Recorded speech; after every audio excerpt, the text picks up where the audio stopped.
से मैंने जो है चेंज करा है। और यहाँ पे आप देख सकते हैं। तो सेव करने के बाद में बात कर रहे थे, अगर जैसे मैंने इस फाइल को पहले से सेव कर रखा है और मैं इसमें कुछ चेंजेस करता हूँ, उसको मैं डायरेक्टली सेव कर सकता हूँ कंट्रोल एच दबा के या सेव करके।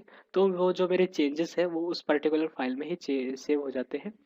लेकिन अगर मैं क्लिक करूँ सेव एज के ऊपर, तो ये डायलॉग बॉक्स मेरे सामने आता है। मैं इसे जहाँ चाहूँ सेव कर सकता हूँ डॉक्यूमेंट्स में, जहाँ मैंने पहले सेव कर रखा था वहाँ पे ये शो हो रहा है, या फिर मैं और कहीं पे इसे सेव कर सकता हूँ।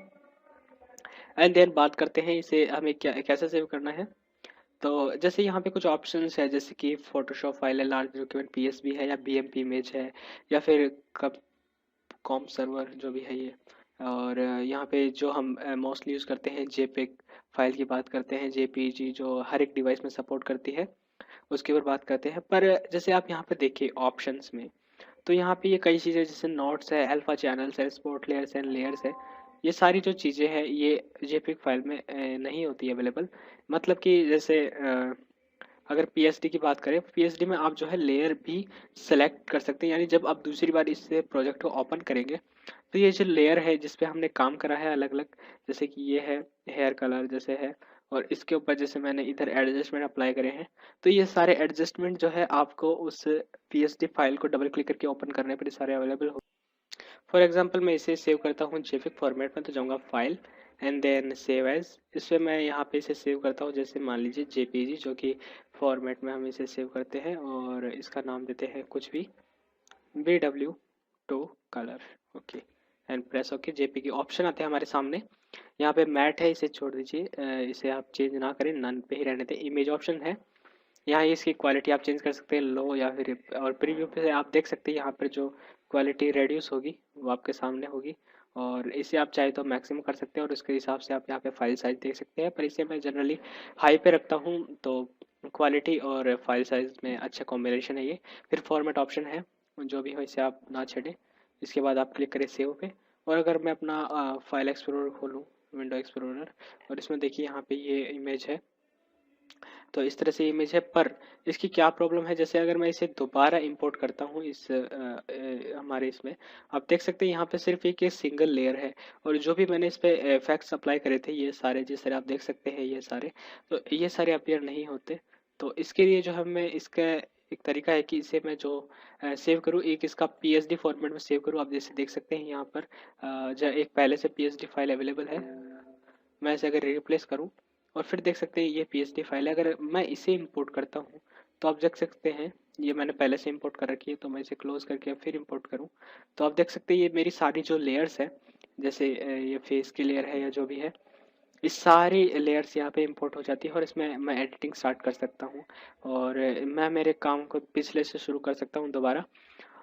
तो मेन पर्पज़ यही होता है कि पीएचडी में हमको बाद में कुछ एडजस्टमेंट करने हो तो वो हम बाद में भी कर सकते हैं।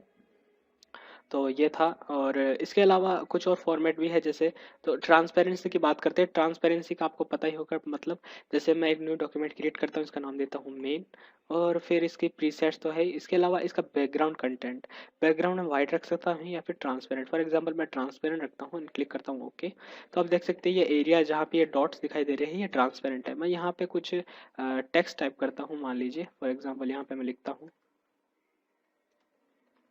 ओके, मैं मीडिया मास्टर लिखता हूँ, और इसके बाद में इसे मैं स्केल इसका बड़ा करता हूँ, ठीक है। और मैं भी इसे थोड़ा और बड़ा करते हैं, और इसे थोड़ा बोल्ड करते हैं। बोल्ड के लिए दूसरे मैं फ़ॉन्ट यूज़ कर सकता हूँ, और ओके, आप देख सकते हैं सिंपल लेयर है। इसे मैं अगर मैं सेव करूँ, जैसे कि मान लीजिए मैं इसे जेपिग फाइल में सेव करता हूँ, मेन नाम से इसका है, मैंने इसे सेव करा। अब आप देखेंगे कि यहाँ पे कुछ वाइट एरिया आया था, लेकिन जैसे मैं कुछ और नया डॉक्यूमेंट क्रिएट करता हूँ ट्रांसपेरेंट के बैकग्राउंड ट्रांसपेरेंट से, और अगर मैं इससे यहाँ पे इंपोर्ट करूँ, तो आप देख सकते हैं कि इसके ट्रांसपेरेंट गायब हो चुके हैं, यानी यहाँ पे ये वाइट एरिया आ चुका है, मैं इसके आर पार नहीं देख सकता। तो उस चीज़ को बरकरार रखने के लिए हमारे पास कुछ और सेवेज टाइप है। उसे या तो मैं सिंपली पीएसडी फाइल में सेव कर सकता हूँ, पर पीएसडी फाइल जो है हर कंप्यूटर में रन नहीं होगी। उसे रन करने के लिए हमारे पास एडोबी फोटोशॉप का होना ज़रूरी है। तो इसके लिए मैं इसे सेव करूँगा, सेव एज पे जाके। ट्रांसपेरेंसी को रखने के लिए हमारे पास दो फाइल फॉर्मेट होते हैं, या तो मैं एक उसे एक पीएनजी फाइल में सेव करूँ, मान लीजिए मैं पीएनजी में उसे सेव करता हूँ, यहाँ पे कंप्रेशन ऑप्शन है, जो भी हो मैं इसे ओके करता हूँ। और आप देख सकते हैं यहाँ पे मैंने ये एक पीएनजी फाइल क्रिएट करी है। और यहाँ से आपको ट्रांसपेरेंसी का शायद पता ना चल रहा हो, पर जैसे अगर मैं इसे इंपोर्ट करता हूँ न्यू टैब में, तो आप देख सकते हैं इसकी ट्रांसपेरेंसी अभी भी बरकरार है। ट्रांसपेरेंसी मतलब जैसे मैं न्यू क्रिएट करता हूँ डॉक्यूमेंट और इसमें मैं ग्रेडियंट अप्लाई करूँ कुछ इस तरह से, और फिर मैं इससे ले जाऊँ उस इमेज में, ये लॉक, तो आप देख सकते हैं मैं इस टेक्स्ट को मूव कर सकता हूँ और इसके मैं आर पार देख पा रहा हूँ। जबकि जो मेरी वो जो जेपीईजी फाइल है उसको मैं अगर इंपोर्ट करूँ इसमें और फिर इसको लेके जाऊँ मैं इस,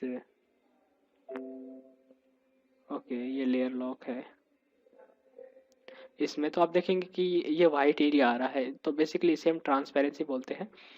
ट्रांसपेरेंसी को सेव करने के लिए एक और जो फॉर्मेट है जो हम यूज़ करते हैं वो है गिफ इमेज फाइल। यहाँ पे जहाँ ऑप्शन उसका GIF की ये है, इसमें भी जो ट्रांसफर अवेलेबल होती है, पर जो गिफ है एक्चुअली में एनिमेशन फाइल होती है। आप एनिमेशन के रूप में भी इसे सेव कर सकते हैं, उसके बारे में हम बाद में बात करेंगे किसी और वीडियोस में। इसमें मैं आपको उसके बारे में नहीं बताऊंगा, उसके लिए हमें बहुत सारी लेयर क्रिएट करनी पड़ती है जिसमें स्लाइड चेंज होता है और फिर उसे हम एज ए एनिमेशन सेव कर सकते हैं, पर वो यहाँ से नहीं होता। तो अगर मैं सिंपली यहाँ से इसे सेव करूँ और ओके करूँ और इन सबको मैं क्लोज कर दूँ जैसे कि, और फिर यहाँ से मैं वो गिफ फाइल इंपोर्ट करूँ, तो आप देख सकते हैं इसका बैकग्राउंड ये भी ट्रांसपेरेंट है अभी। तो इस तरह से हम फाइलों को सेव करते हैं और ये मेन मकसद था ट्रांसपेरेंसी का। तो होप कि आपको इससे समझ में आया हो कि